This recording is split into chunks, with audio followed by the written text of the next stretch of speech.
Greetings, everyone. Do you think God intervenes in our lives and world? And if so, how do we recognize His Spirit working in our lives?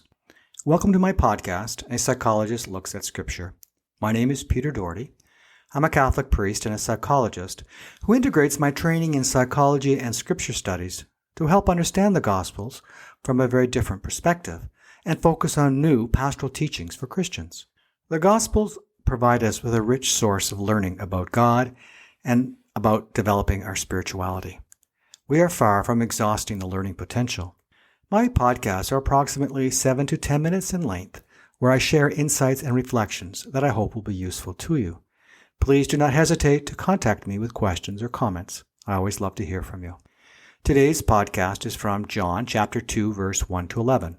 This gospel will be read in churches on January the 19th, 2025. The gospel today is about the first miracle that Jesus performed. It is unique. There are no healings or obvious teachings. The teachings are rather subtle. Jesus makes wine for a wedding at the request and the expectation of his mother.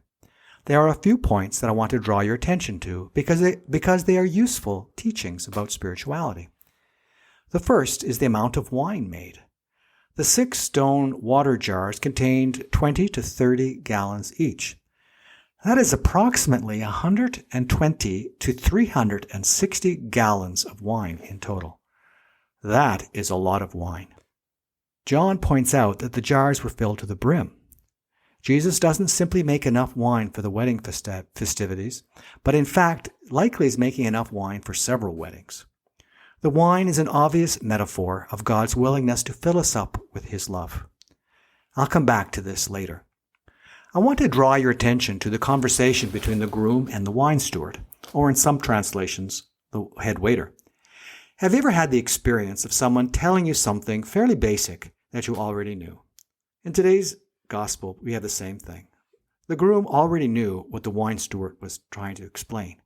The point that I want to make is that while there is nothing actually wrong with the wine steward, he nevertheless failed to recognize God's intervention.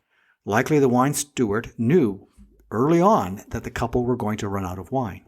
He probably made the calculation beforehand, taking into account the wine supply, the number of guests, and the rate of wine consumption. Wouldn't it have made sense for the wine steward to ask, "Where did you get the wine?" The question would have signaled his curiosity, desire, and openness to know what happened. He would have been told about what happened. Instead, he assumed that they got the wine from somewhere else, but he missed the opportunity to recognize God's intervention. Assumptions in and of themselves are not bad, as they make our life easier, but sometimes they are wrong, and we miss something. I'm wondering if our assumptions interfere in our ability to recognize divine intervention in our lives. I don't believe the Bible is the last word from God. Do you think God, who loves us so much, would be silent for 2,000 years? A clockmaker named William Paley in the 18th century argued that just as a watch, which is complex and functional, implies the existence of a watchmaker, so too does the integral design of the universe imply a divine creator. His analogy suggests that God created the world, wound it up, and set it in motion, but does not intervene in its ongoing operation, akin to a clock that runs independently after it's been wound up. I know creation might seem like that at times, but I propose that our assumptions about God and life may at times interfere with our ability to recognize God's presence in our lives. As I mentioned earlier, assumptions are not bad, and in fact, we need them. Life would slow down and become exhausting if every decision we made had to be made as if it was for the first time. We have assumptions based on our experience or learning that are usually correct and help us to go through life. But if we are to grow in our spirituality, we must periodically review our assumptions, keeping in mind that assumptions are limited and not always accurate.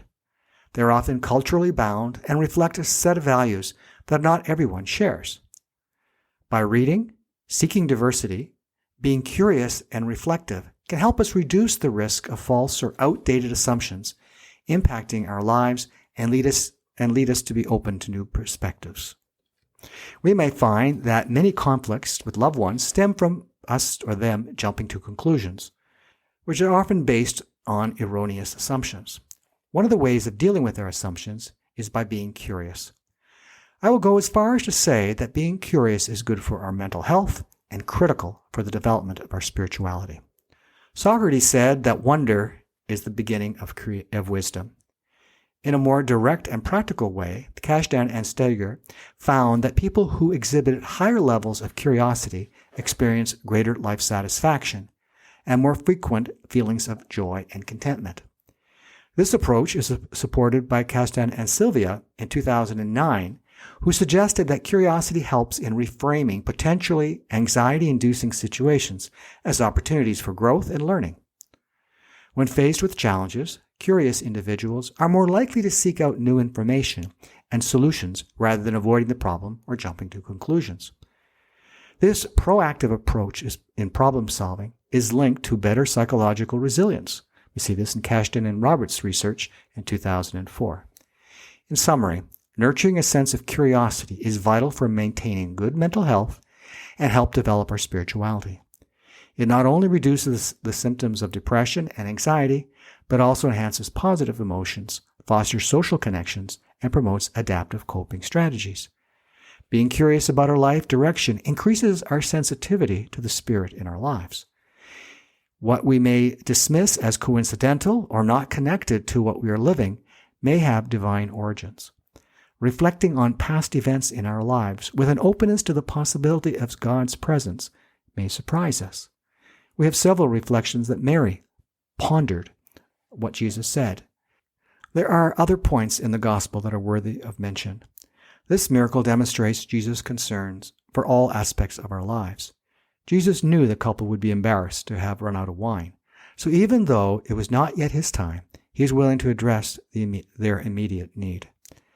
I also want to draw your attention to the fact that Jesus had a few of his disciples present with him, who were also guests at the wedding. Even before Jesus performed any miracles, he was building a community of followers. This highlights the role of community in our faith. Membership in a faith community is critical for our spiritual development. We may struggle with community, but it is in relationship to others that our spiritual development happens. I recognize that community doesn't always guarantee growth, and I recognize that there are toxic communities where our growth may be hampered. But I urge you to consider the role of community in your spiritual development. Looking at scripture passages that refer to the call of the different disciples, in Matthew chapter 4, verse 18 to 22, we have the passage describing Jesus calling Simon Peter and his brother Andrew while they are fishing by the Sea of Galilee. He tells him, "Follow me, and I will make you fishers of men." They immediately leave their nets and follow him. This passage continues with Jesus calling James and John, the sons of Zebedee, who also leave their father to follow Jesus. Matthew chapter 9, verse 9 reads, "Later Jesus calls Matthew a tax collector as he sits at his tax booth." In every case, the disciples had heard about Jesus before they accepted the invitation to follow Jesus. With the exception of Peter and Andrew, there was no described miracle that led them to follow Jesus. The gospel provides further proof that Jesus did not win the people by miracles, but rather by his teachings. I cannot help but wonder how God calls each one of us in our own unique way. Let us have the eyes of faith to recognize the call and God's interventions. As I promised, I want to return to the part of the story of the 6 jars filled to the brim.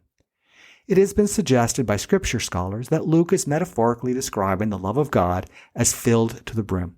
It's a wonderful metaphor, but many people may not experience God's love and may find these stories hard to read. I want to do a podcast on this on my Easter reflection that I hope will be useful to you when you struggle with or experience God's absence.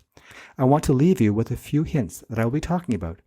Using the metaphor of the jars filled to the brim, many people have had painful experiences that act like cracks in the jar, with the water or wine seeping out. Experiencing the fullness of God's love will be difficult if all we've experienced is conditional love.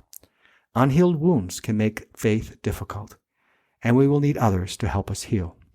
I do propose that our awareness of miracles and God's intervention in our lives can strengthen our faith and lead to a maturing spirituality. The irony, however, is we need faith to recognize the miracles. I would like to add a few points that may help us overcome assumptions. Recognize the role of gratitude in strengthening our faith and spirituality. As previously mentioned, I urge you to have a sense of curiosity about your life. Be open to diversity, or at least strive to understand different points of view. Daily short personal reflections, like the examination of conscience, can be helpful to develop a sensitivity to and awareness of the Spirit in our lives. So even though this gospel is quite different from other miracle stories, we are provided with wise teachings about recognizing the Spirit in our midst.